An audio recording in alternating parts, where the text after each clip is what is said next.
अकोल्यामध्ये हिंदुत्ववादी कार्यकर्ता अक्षय नागलकर बेपत्ता झालाय। समाजसेवा गोरक्षण क्षेत्रात सक्रिय अक्षयच्या बेपत्ता होण्यामागे घातपाताचा संशय व्यक्त केला जातो। अक्षयचा तातडीने शोध घेण्याची मुख्यमंत्री फडणवीस यांच्याकडे मागणी करण्यात येते।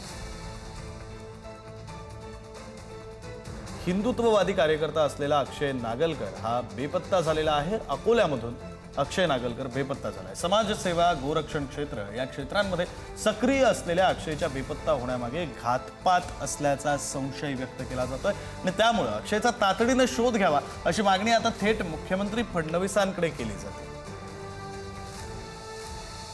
अकोल्यातील गोरक्षण आणि हिंदुत्वाशी संबंधित कार्य करणारा अक्षय नागलकर हा युवक गेल्या काही दिवसांपासून बेपत्ता आहे। या प्रकरणी तातडीने तपास करून दोषींवर कठोर कारवाई करण्याची मागणी करण्यात आली आहे। त्याच्या अचानक बेपत्ता होण्यामागे घातपात किंवा अपहरणाचा संशय व्यक्त केला जातोय। तर या प्रकरणी आता राजकीय आणि सामाजिक संघटनांकडून पोलीस प्रशासनाने तातडीने तपासाची गती वाढवावी अशी मागणी केली जाते।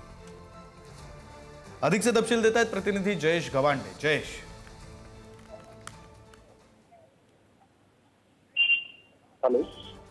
हाँ जयेश बोला। कोण आहे? अकोल्यामधली ही बातमी आहे। अकोल्यामध्ये हिंदुत्ववादी कार्यकर्ता अक्षय नागलकर बेपत्ता झालेला आहे आणि आता त्याचा शोध घ्यावा यासाठी थेट मुख्यमंत्री फडणवीसांकडे मागणी केली जाते।